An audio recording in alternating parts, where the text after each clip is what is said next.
Okay, so I'm going to show you guys a fast video tutorial here on how to set up the Dynasty for two different processes. The first one is going to be welding, TIG welding on aluminum. So I'm also going to do a section for TIG welding steel, and then another video in addition to this for setting the machine up for stick welding. So the first thing you need to do when you set up this machine is flip the on switch on the back of the machine. It'll be on the back right. The next thing you need to do is turn on your gas. And then once you actually get ready to set up the machine, we're going to go in chronological order from left all the way to the right. So before you set your amperage or anything up here with this wheel, we're going to set the polarity in the process, the output, the gas, and the wave shape. So when you're welding aluminum, you want to be on AC, so you're going to go ahead and hit this button right here. And this button is going to illuminate the DC option and then the AC option. So as long as this little light here is green, you're fine, you're on AC. The next one you want to illuminate here is the process. So there's two here. We have TIG high-frequency impulse, which is going to allow you to start the arc without ever having to touch the tungsten to the workpiece. And then TIG lift arc, which is going to, that's going to mean that you're going to have to touch the tungsten to the aluminum before you strike the arc, or to strike the arc. You don't want to use that option. So we're going to go ahead and hit the button so that we use TIG high-frequency impulse. The third option is going to be output. Output's going to tell the machine how the foot pedal is going to be used.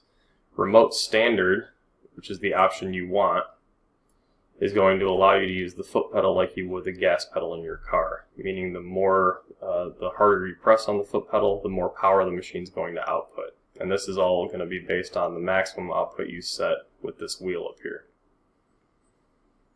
Remote 2T hold means that you're going to use your foot pedal like an on-off button. There is applications for this in this class, but we're not going to use them for now. The next two options, the pulsar and the sequencer, won't be used at all in this class either. Basically what they do is they automate the machine so that you don't have to use the foot pedal in the way that you normally would. And the pulsar is going to, it's going to pulse the arc. It's basically going to make it go hot, cold, hot, cold, hot, cold. So you want to make sure that both of these options are off. So to make sure that the pulsar is off, you don't want to see any of these lights illuminated at all. The sequencer won't work unless you have the remote set to the 2T hold option, so you won't have to worry about the sequencer. The next option is the gas dig option.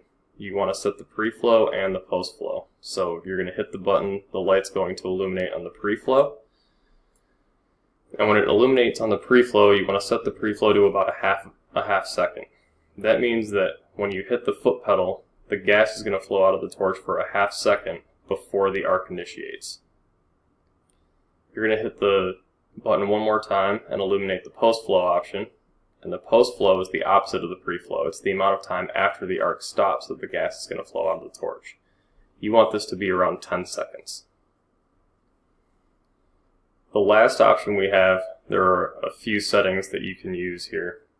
The first one you want to look at is the EN amperage and the EP amperage. You want to make sure those are both matched. Some of the machines have a setting that's already been set that won't allow you to set these differently.